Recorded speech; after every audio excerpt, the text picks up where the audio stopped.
Israel and Lebanon are reportedly meeting again for the next round of negotiations on April 23rd in Washington.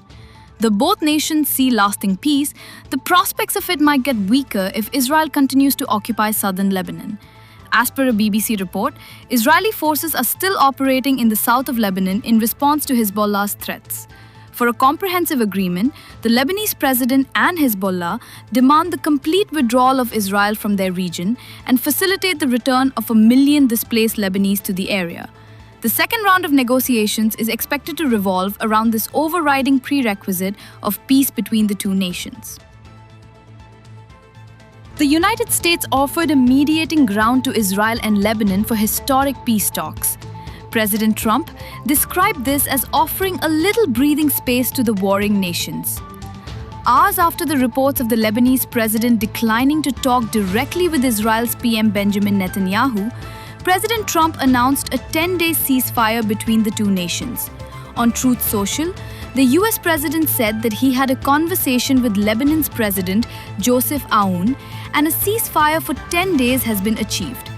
He also stated that the Lebanon-Israel war might be the 10th war to be solved by Donald Trump.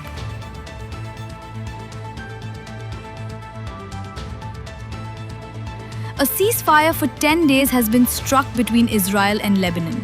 Both nations have been at war since March 2, 2026. The war broke out after Hezbollah struck Israel in retaliation for US-Israel joint attacks on Iran. The US State Department states that Israel reserves its right to self-defense against planned, imminent, or ongoing attacks. Lebanon must take meaningful steps to prevent Hezbollah and all other rogue, non-state armed groups from attacking Israel. Those involved should recognize that the security of Lebanon is Lebanon's responsibility. As per the US State Department statement, the truce was Israel's gesture of goodwill as it looks forward to a lasting peace. The US State Department said that Israel and Lebanon want the US to continue facilitating the negotiations.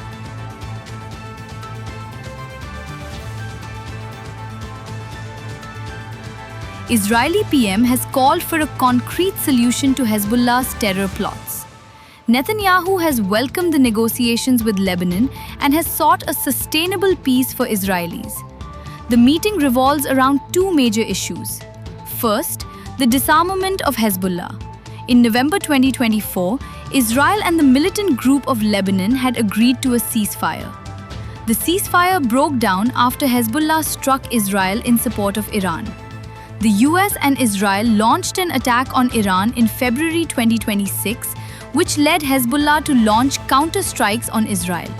As a result, Israel demands a permanent disarmament of Hezbollah. The second issue is the demand for a comprehensive peace agreement. Lebanon wants Israel to withdraw completely from its southern border. Israeli forces in October 2024 marched in October 2024 southern Lebanon in response to the increased Hezbollah clashes. Reportedly, since 2024, more than 1.3 million Lebanese have been displaced. Lebanon demands the return of displaced residents and the withdrawal of Israel.